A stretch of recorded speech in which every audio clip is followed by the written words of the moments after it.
En el abrasador verano de 1943, Proharovka se convirtió en el telón de fondo de una epopeya bélica que definiría el rumbo de la Segunda Guerra Mundial. Allí, el estruendo de los cañones y el aullido de los aviones se mezclaban con el polvo levantado por las máquinas de guerra, mientras las almas de soldados y civiles se entrelazaban en un destino incierto.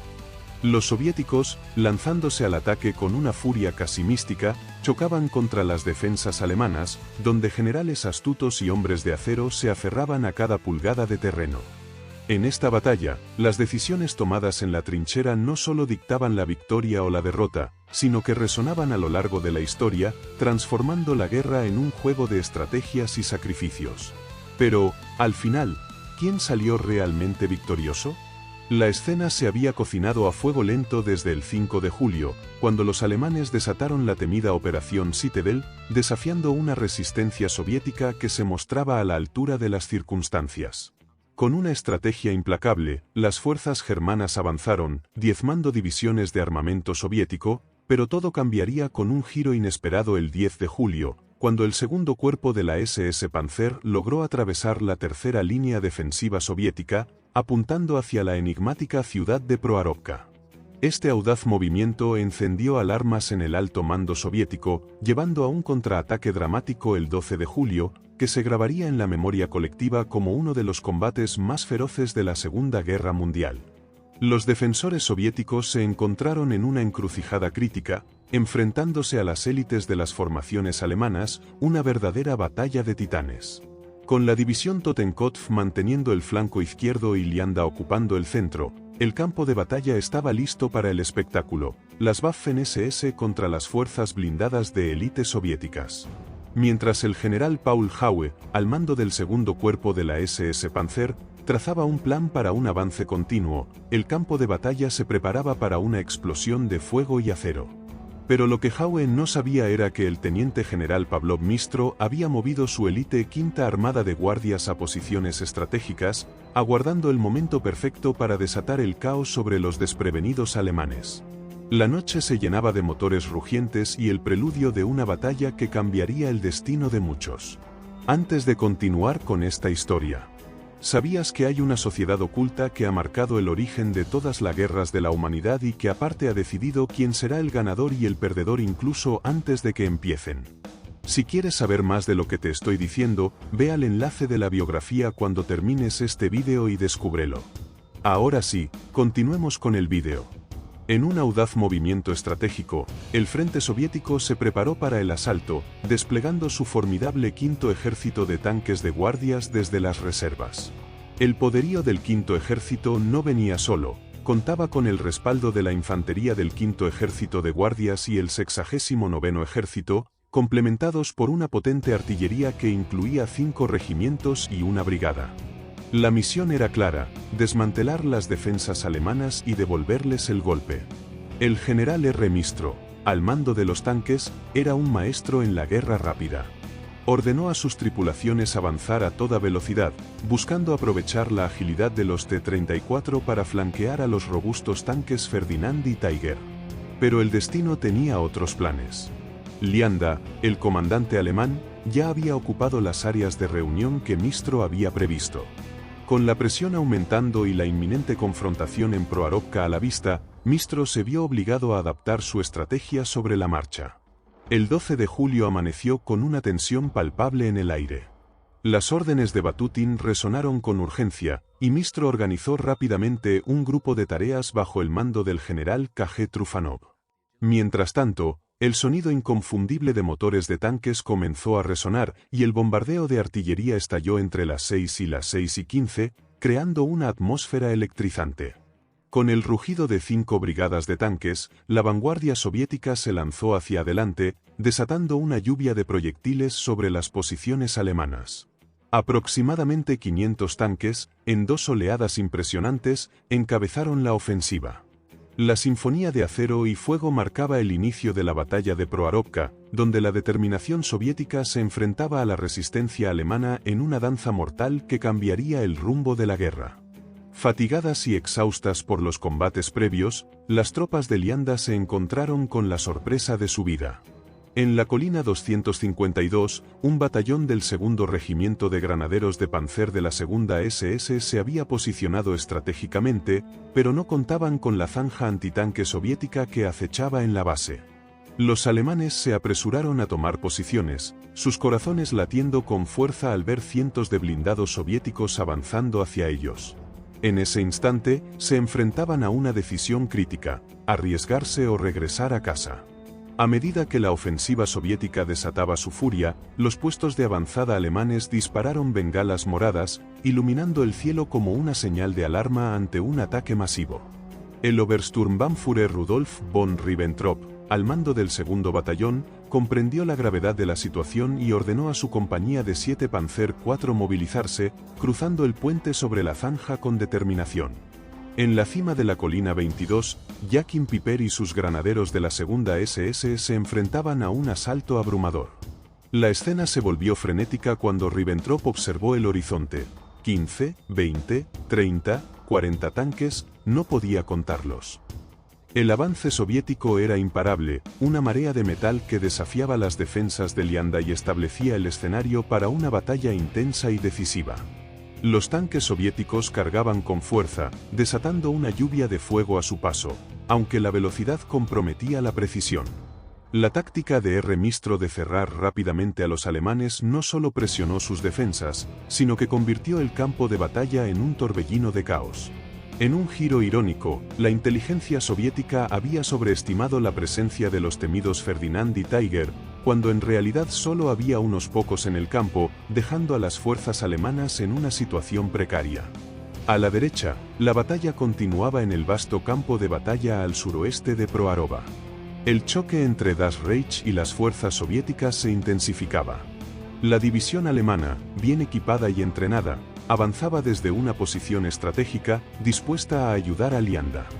El rugido de los motores de los tanques, los estallidos de disparos y las explosiones resonaban como un concierto de caos, marcando el clímax de un enfrentamiento que definiría el rumbo de la guerra. El choque entre Das Reich y las élites de los tanques y unidades de infantería soviéticas transformó el paisaje en un caos vertiginoso de polvo, humo y el hedor del metal ardiente. Las fuerzas soviéticas, decididas a defender sus posiciones, lanzaron feroces contraataques contra las divisiones alemanas en avance. Los tanques maniobraban con agilidad, buscando posiciones ventajosas, mientras las unidades de infantería luchaban con bravura en las trincheras y campos abiertos. En este torbellino, Das Reich no se quedó atrás, reconoció la gravedad de la situación y respondió con tácticas coordinadas, desplegando maniobras estratégicas. Las tripulaciones de tanques alemanas mostraron su destreza y precisión, involucrándose en duelos mortales con sus contrapartes soviéticas, convirtiendo el campo de batalla en un espectáculo de fuego y metal. Pero la lucha no se limitaba a un solo flanco. A la izquierda, los elementos del primer ejército de tanques soviético se esforzaban por aplastar el puente de Toten. La formidable división SS Totenkopf se erguía como un obstáculo casi imbatible, repeliendo con éxito los asaltos del 31º y el 10º cuerpos de tanques. En medio de esta batalla feroz, los soldados del 33º Cuerpo de Rifles brindaron apoyo a las fuerzas soviéticas en un intento de tomar el puente. El sonido inconfundible de las orugas de los tanques y el retumbar de la artillería resonaban en el aire, creando una sinfonía de guerra. A pesar de los persistentes intentos soviéticos, los panzers de Totenkopf mostraron una determinación inquebrantable. No solo mantuvieron su posición, sino que avanzaron, buscando una carretera crítica que conectaba la aldea de Katach-Seva con Proarovka. Esa ruta no era solo un camino, era la arteria vital que podía influir en el flujo de refuerzos y suministros hacia el frente. Sin embargo, el progreso de las unidades acorazadas soviéticas encontró un obstáculo formidable en la base de la colina 22. Al llegar a la zanja antitanque, un espectáculo de choques y maniobras se desató. Algunos vehículos quedaron atrapados, mientras otros, con destreza, buscaban un punto de cruce viable. Los intensos intercambios de fuego estallaron entre los tanques soviéticos y las dos compañías del primer batallón de Panzer SS, creando un escenario de caos y valentía. En medio de este enfrentamiento, los granaderos de Panzer, bajo el mando de Piper, emergieron de las trincheras con una misión clara: enfrentar a los paracaidistas soviéticos y contrarrestar los tanques rusos con cargas magnéticas. El choque se intensificó, y en un desesperado intento por detener el avance soviético, se perdieron 20 vehículos de transporte. Los soldados de la primera SS se encontraron luchando cuerpo a cuerpo contra paracaidistas en las trincheras, donde la guerra se volvió un combate visceral y cercano. Las segundas y 17ª Fuerzas Aéreas Soviéticas llevaron a cabo un asombroso total de 893 salidas, superando las 654 de la flota alemana en el flanco sur del saliente. La mayoría de estas misiones soviéticas estaban enfocadas en el 48º Cuerpo Acorazado al oeste y el 3er Cuerpo Acorazado al sur. Pero, a pesar de la abrumadora cantidad de salidas, la Luftwaffe mantenía el control del aire en Proharovka. En esos cielos tormentosos, la Luftwaffe desplegaba formaciones imponentes de Stukas, dejando caer el caos sobre el terreno. Entre ellos, el formidable Staffelkapitän Hans-Ulrich Rudel lideraba las variantes G2, esas aeronaves experimentales equipadas con los temibles cañones Bk-37 de 3.7 centímetros. La letalidad de esta combinación se multiplicaba con la incesante presencia de cazabombarderos FW-190 y los letales HS-129, armados hasta los dientes con cañones antitanque de 3 centímetros. Su objetivo, las formaciones soviéticas, especialmente la Brigada de Tanques 31ª, que soportaba el incesante bombardeo aéreo. Las pérdidas fueron devastadoras, los tanques sucumbieron ante el poder destructivo de la Luftwaffe. A pesar de los valientes intentos de la brigada por avanzar y alcanzar la granja estatal de Komam Molets a las 10:30, los ataques aéreos se cernían como sombras, forzándolos a adoptar una postura defensiva. Sin cobertura aérea, la situación se tornaba insostenible.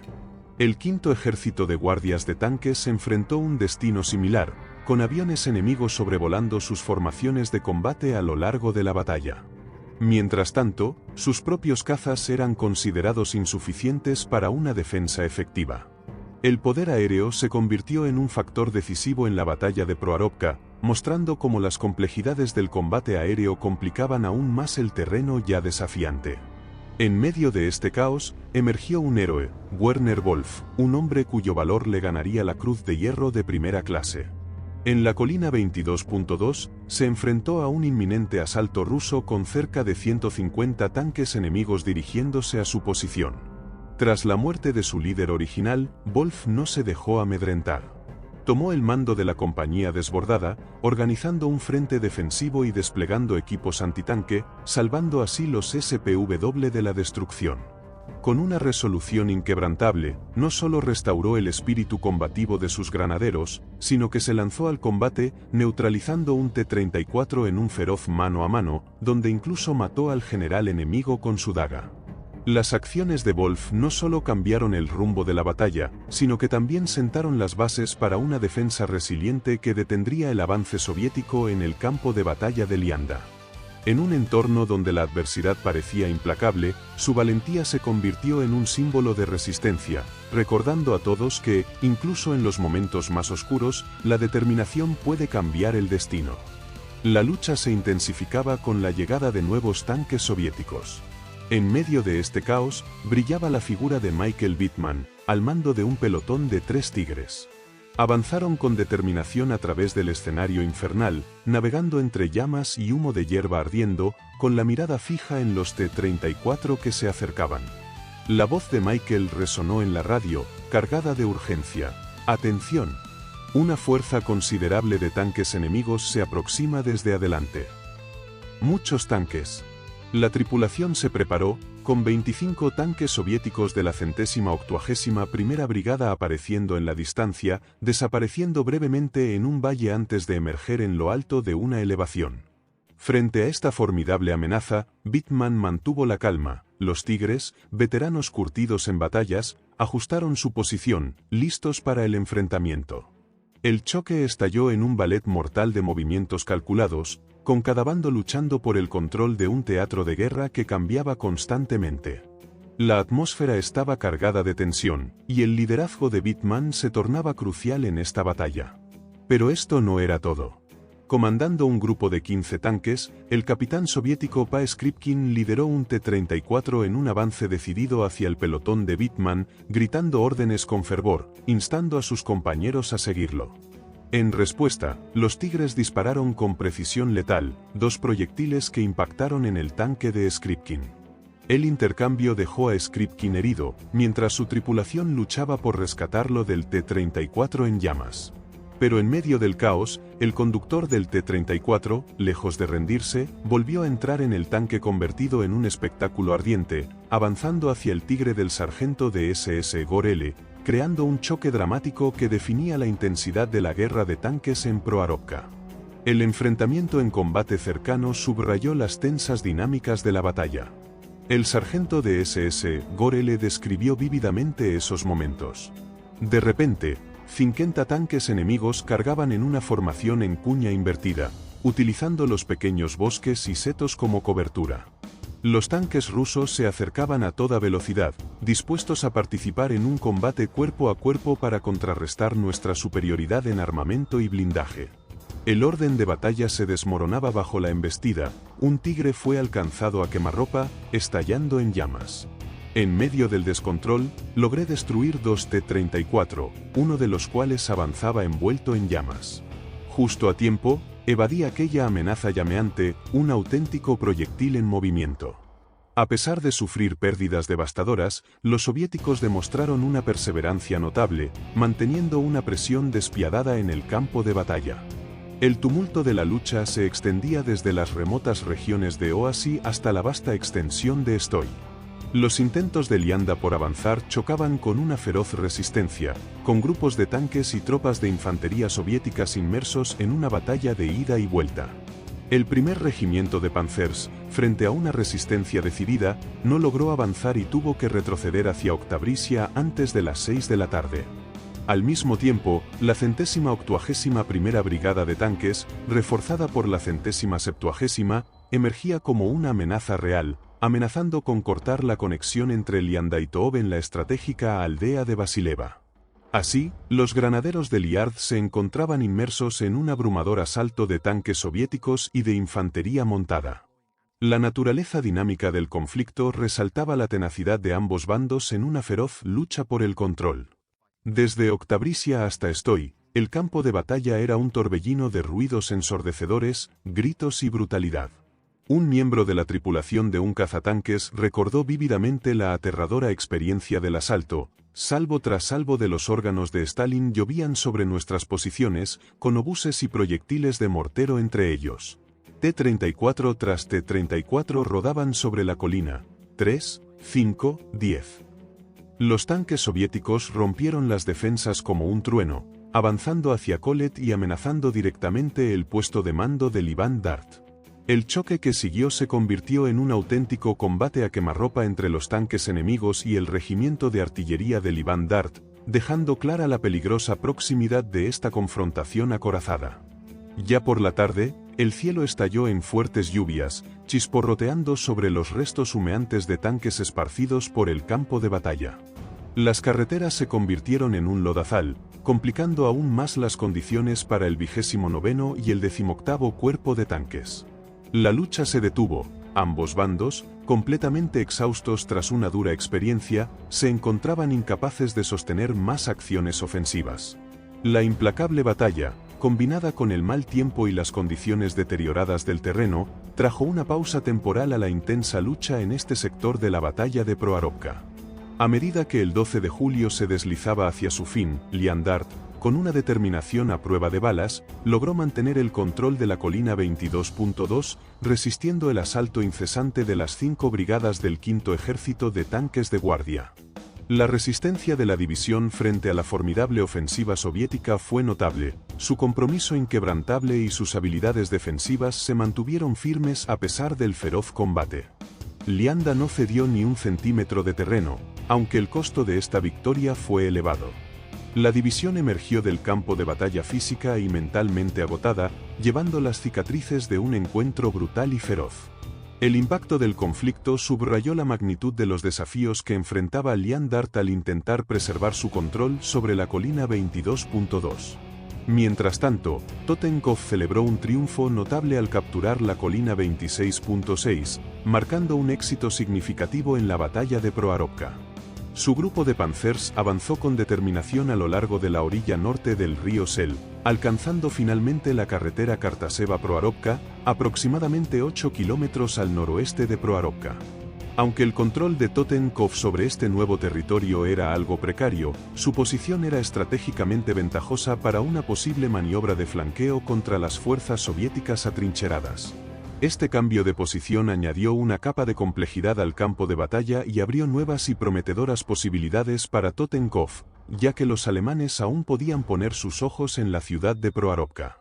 La importancia de alcanzar la carretera Kartaseva-Proharovka resaltó la astucia táctica de Totenkopf, que se encontraba en el epicentro de una oportunidad, a pesar de estar completamente superada en número.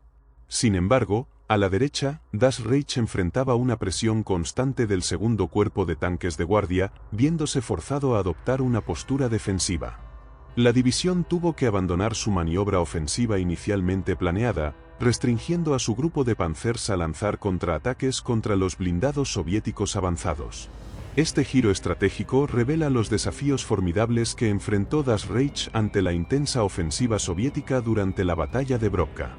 El empuje incesante de los tanques soviéticos obligó a Das Reich a reevaluar su enfoque, pasando de una postura ofensiva a una defensiva.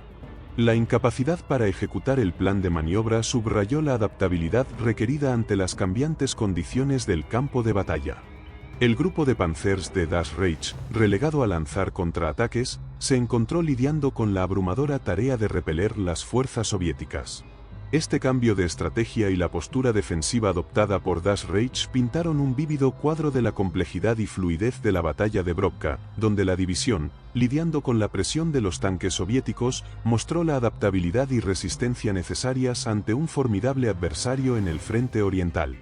El conflicto en curso se desarrolló como una prueba de ingenio estratégico y flexibilidad táctica en la lucha incesante por el control. El quinto ejército de tanques soviético sufrió pérdidas significativas en unidades acorazadas durante la batalla de Proharovka. El empuje ofensivo inicial, lanzado por las fuerzas soviéticas, se encontró con una resistencia efectiva, obligando a Mistro a desplazar su mando estratégicamente de una postura ofensiva a una defensiva.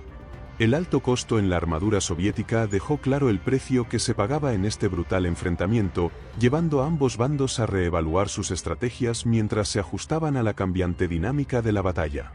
En el campo de batalla, la notable reducción de las fuerzas armadas soviéticas evidenció la feroz resistencia que encontraron. En respuesta a los desafiantes reveses, Rotmistro tomó una decisión calculada: era hora de adoptar una postura defensiva, priorizando la reagrupación y el fortalecimiento de sus posiciones. Este cambio en la estrategia reflejó la adaptabilidad que exigían las circunstancias en el campo de batalla de Proharovka. Ya en la noche del 12 de julio, el comandante soviético Boutine dio órdenes claras: las fuerzas del segundo cuerpo de panzers SS y el tercer cuerpo de panzers debían adoptar una postura defensiva para el día siguiente. Instruyó a sus ejércitos de tanques y al 32º Cuerpo de Rifles de Guardia del 5º Ejército de Guardia a seguir con sus acciones ofensivas contra el 48º Cuerpo de Panzers. Simultáneamente, la Fuerza Aérea Roja recibió la misión de concentrar sus esfuerzos en atacar al tercer Cuerpo de Panzers. Las órdenes del segundo Cuerpo de Panzers SS para el 13 de julio trazaron un claro camino para Totenkopf: consolidar sus avances del día anterior y lanzar un ataque a través del río Pel hacia el flanco noroeste de las fuerzas soviéticas que cercaban Proharovka. Lianda recibió la misión de fortificar su línea del frente y coordinar un ataque a Brovka desde el sur, alineándose con la ofensiva de Totenkopf. Mientras tanto, Das Reich se encargó de reforzar su línea del frente, preparándose para una operación ofensiva que se uniera al tercer cuerpo de panzers. Estas directrices estratégicas configuraron los esfuerzos coordinados de las fuerzas soviéticas y alemanas para el crucial día del 13 de julio, moldeando el panorama táctico de la batalla de Prava. En las primeras horas del 13 de julio, las fuerzas soviéticas iniciaron un reconocimiento en fuerza contra Totenkopf, un movimiento que sería decisivo para los acontecimientos del día. Con el avance del tiempo, esta acción inicial se transformó en contraataques localizados, liderados por el 5º Cuerpo Mecanizado de Guardia y el 33º Cuerpo de Rifles. Estos contraataques se dirigieron al flanco izquierdo de Totenkopf, con la intención de interrumpir sus planes, especialmente su ofensiva sur contra las posiciones soviéticas en Proharovka. Este desarrollo fue significativo. Los primeros informes desde el campo describieron vívidamente la intensidad de los choques mientras las unidades soviéticas se enfrentaban a Totenkopf en esta fase crucial. Los contraataques demostraron el compromiso soviético de interrumpir la ofensiva alemana a toda costa. Aproximadamente al mediodía, Lianda recibió órdenes urgentes de lanzar un ataque hacia el norte, avanzando hacia el río Pel al oeste de Proharovka. El objetivo era consolidar su línea del frente con las posiciones de Totenkopf. Sin embargo, esta ofensiva encontró formidables desafíos al chocar con posiciones defensivas sólidamente fortificadas mantenidas por el 33º Cuerpo de Rifles de Guardia, respaldadas por los remanentes de los cuerpos de tanques 18º y 29º. Desafortunadamente, el ataque resultó infructuoso frente a las resueltas defensas soviéticas. Los informes del campo de batalla detallaron las dificultades que encontró Lianda al intentar abrirse paso a través de las líneas fortificadas del 33º Cuerpo de Rifles de Guardia, que se mantenían firmes en ese momento, mientras que Lianda carecía de los tanques pesados necesarios para romper la defensa. Durante esa tarde, Totenkopf recibió órdenes de abandonar el estrecho y cada vez más vulnerable saliente al noroeste de Proharovka y retirarse a posiciones más defensibles a lo largo de la orilla norte del río Sel. A pesar de los persistentes intentos soviéticos por cortar el saliente y evitar la retirada de Totenkopf, la división logró completar su retirada antes de caer la noche. Esta decisión estratégica de abandonar el saliente expuesto fue crucial para reposicionarse y asegurar líneas defensivas más sostenibles a lo largo del río Pel. Los relatos desde el campo detallaron los desafíos que enfrentó Totenkopf mientras navegaban por los intentos soviéticos de interrumpir su retirada. Sin embargo, la exitosa finalización de la misma destacó la agilidad estratégica de la división y su capacidad para adaptarse a la dinámica en constante evolución de la batalla. Sin embargo, en este día, 13 de julio, Hitler emitió órdenes urgentes para poner fin a la Operación Ciudadela, marcando una decisión crucial en los acontecimientos que se estaban desarrollando en esta batalla. Kucher, el mariscal de campo alemán, dio la bienvenida a esta decisión, ya que se encontraba en el proceso de retirar unidades del 9º Ejército del saliente de Kaka para enfrentar las crecientes ofensivas rusas. El comandante militar alemán no pudo ocultar su profunda decepción ante la decisión que pesaba sobre el destino de sus fuerzas. Con el sabor de la victoria al alcance de la mano, argumentó apasionadamente que estaban al borde de un avance significativo. El tercer cuerpo de Panzers estaba a un paso de unirse al segundo cuerpo de Panzers SS en Proharovka, y la reserva operativa, el 44º cuerpo de Panzers, estaba lista y ansiosa. Manstein, con la mirada fija en el horizonte, sostenía que detener la ofensiva en este momento crítico era dejar escapar una oportunidad dorada. Pero Hitler, centrado en la situación del frente occidental, no estaba dispuesto a prolongar lo que consideraba un riesgo. Sin rendirse, Manstein propuso continuar las operaciones ofensivas en el saliente sur de Kursk. Su plan, destruir las reservas soviéticas antes de dar por concluida la Operación Ciudadela. La estrategia era clara: agotar la capacidad de combate soviética durante el verano. Finalmente, tras un tenso tira y afloja, Hitler accedió, aceptando extender las operaciones hasta que Manstein alcanzara su objetivo. Este episodio reveló las diferencias estratégicas que marcan el pulso del mando alemán, con Manstein empujando por una ofensiva y Hitler sopesando prioridades más amplias. Con la urgencia marcando cada segundo, Manstein rápidamente trazó los planes para la Operación Roland. Consciente de que el tiempo se escapaba, diseñó una estrategia que debía ejecutarse en pocos días. El núcleo del plan era que Das Reich lanzara un ataque hacia el este y el sur, buscando conectar con el tercer cuerpo de Panzers que avanzaba al noroeste. Lianda y Totenkopf fueron asignados a proteger los flancos izquierdo y norte de Das Reich, con el objetivo de cercar a las fuerzas soviéticas y abrir un camino hacia la caída inminente de Proharovka. El objetivo general de la Operación Roland no era otro que aniquilar la reserva acorazada soviética concentrada en el sector sur del saliente de Kursk. Al hacerlo, la operación buscaba frustrar las ofensivas soviéticas a lo largo del verano. La visión de Manstein era clara: esta era una oportunidad crítica para reconfigurar el frente oriental y dar a las fuerzas alemanas una ventaja significativa en la batalla de Brovka y Kursk. Las órdenes para la operación se emitieron en las últimas horas del 14 de julio de 1943. Pero en un giro inesperado, tras una reunión entre Hitler y Manstein, el Führer contramandó el despliegue del 44º Cuerpo de Panzers hacia el saliente, redirigiéndolos para apoyar al primer ejército de Panzers al sur. Así, el asalto para la Operación Roland comenzó a las 0:04 del 15 de julio. Después de un breve pero intenso bombardeo de artillería, el regimiento de granaderos de Panzers de Das Reich se lanzó al ataque, avanzando hacia la elevación suroeste de Pravarovka. En combates casa por casa, cuerpo a cuerpo, despojaron a los remanentes del segundo cuerpo de tanques de guardia del pueblo de Bellino. Con determinación, el regimiento de Panzers repelió una serie de contraataques, destruyendo varios T-34 en el proceso. Los soviéticos, empujados a la retirada, se vieron obligados a reforzar sus posiciones. La séptima división de Panzers hizo contacto con Das Reich. Sin embargo, Trufanov, al mando de las fuerzas soviéticas en el área, estaba alerta ante la amenaza y organizó una retirada combativa. Aunque los rusos abandonaron un considerable número de cañones antitanque, el cerco no logró atrapar a una parte sustancial de las fuerzas soviéticas. Lamentablemente, la Operación Roland no logró un resultado decisivo. Según las órdenes emitidas a finales del 15 de julio, Totenkov inició una retirada de sus posiciones al norte del río El. Con el segundo cuerpo de Panzers SS asumiendo una postura defensiva, el resultado de la Operación Roland subrayó los desafíos que enfrentaron las fuerzas alemanas en sus intentos por cambiar el rumbo de la batalla. El 17 de julio, los frentes soviéticos del suroeste y sur lanzaron una ofensiva significativa cruzando los ríos Mius y Donets, apuntando al ala sur del Grupo de Ejército Sur. La presión sobre el sexto ejército y el primer ejército de Panzers aumentaba.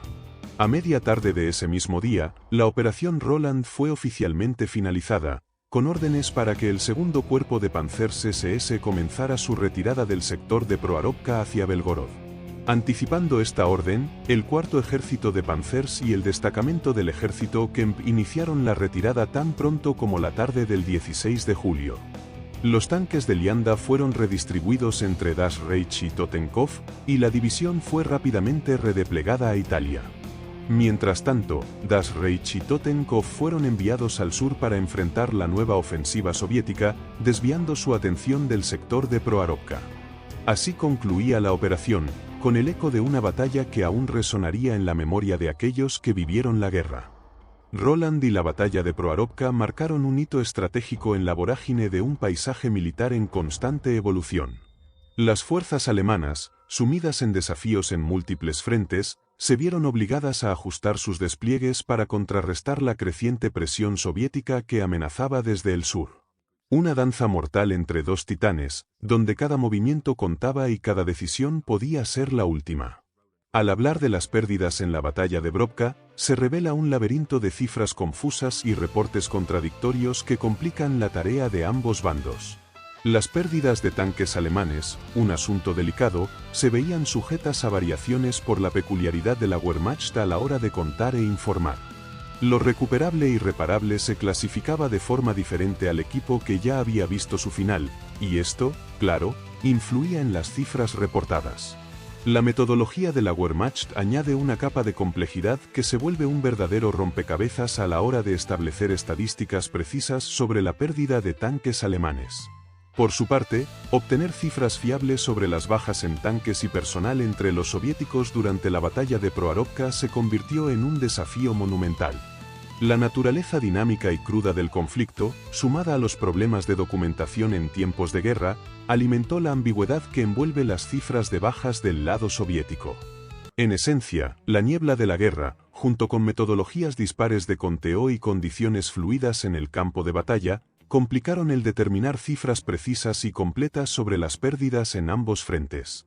El 12 de julio, el segundo cuerpo de Panzers SS reportó un total de 842 bajas, un número que incluía personal muerto, herido o desaparecido.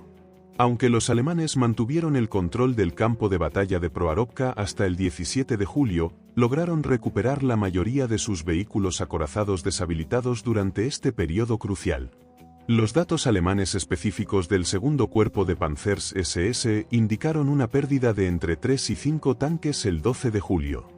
Los registros de las 3 divisiones que conformaban el cuerpo revelaron que Lianda sufrió 3 pérdidas de tanques en la batalla, 2 Panzers IV y un Tiger. Las otras divisiones reportaron tener disponibles 3 y 121 tanques y cañones de asalto respectivamente.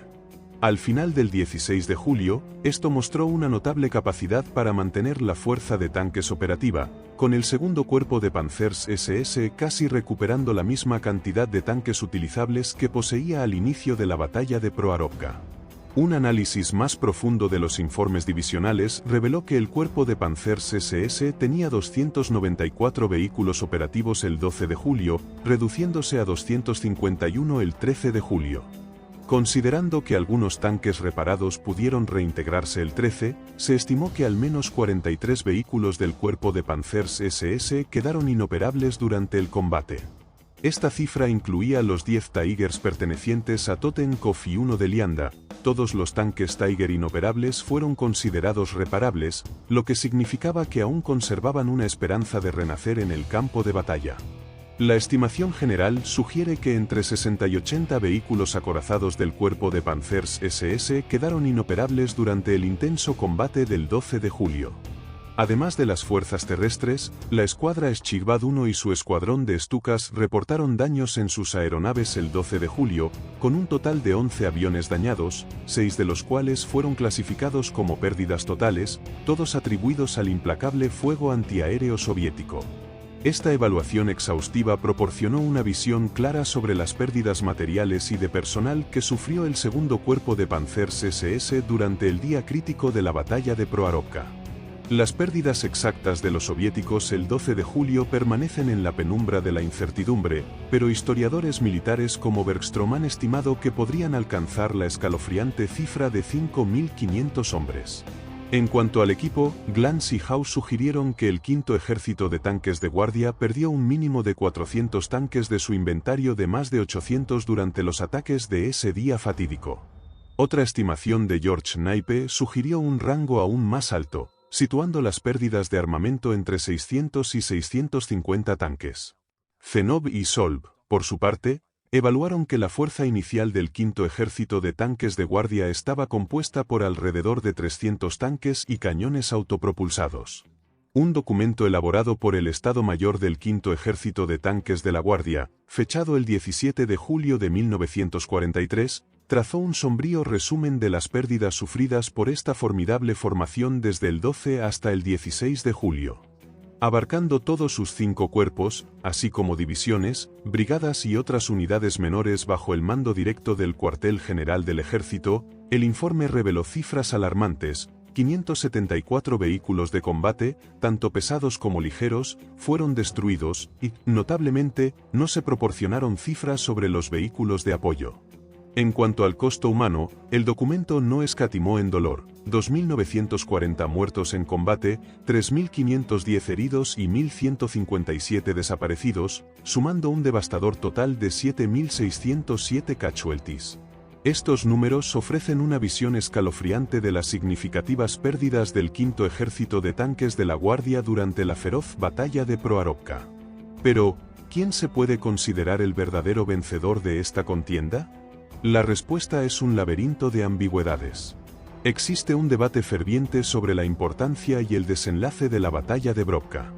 Si bien puede considerarse una victoria táctica para la Wehrmacht, no se traduce en un triunfo operativo. La devastadora destrucción de tanques soviéticos resultó en una disminución temporal del poder de combate del quinto ejército de tanques de la Guardia. Sin embargo, los alemanes no lograron capturar Proharovka ni avanzar hacia terreno abierto. Aunque el masivo ataque acorazado soviético del 12 de julio no logró aniquilar al segundo cuerpo de Panzers SS ni obligar a los alemanes a adoptar una postura defensiva, las unidades alemanas atacantes estaban exhaustas y su avance se detuvo.